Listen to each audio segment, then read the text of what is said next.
In this video, we'll demonstrate the new client-side templating feature in the UX component. So you can see that we have a simple UX component here with a button and then a placeholder. So let's go and run this component now, and I'll click on the button, and you can see that some HTML is generated and inserted in the position defined by the placeholder.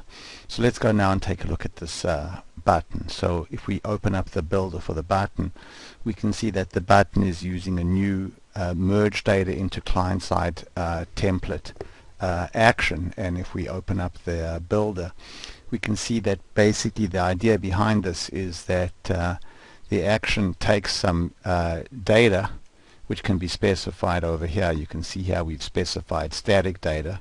So we've passed in an array of data using JSON syntax. So what we have is an array with two objects in it. Each object has a name property and a children property, and in this case the children property has a subarray of objects. So each item in the subarray has a name property.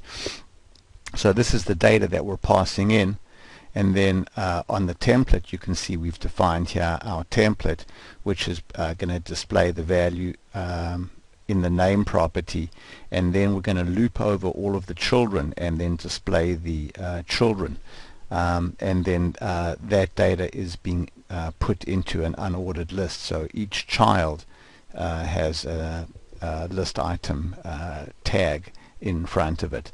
So if we go and take a look now at the generated JavaScript, we can see here that there's our data.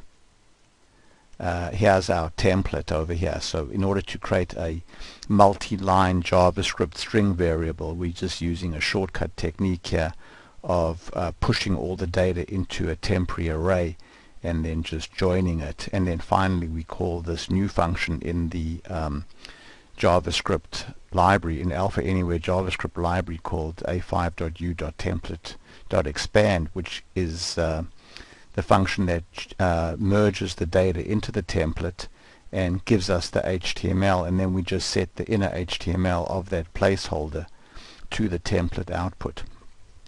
So in this particular case the template is particularly simple, so there's not much going on in this template, but templates can be extremely complex, and the data that is passed into templates can be very complex as well, and in subsequent videos we'll discuss the template syntax that is now available in Alpha Anywhere.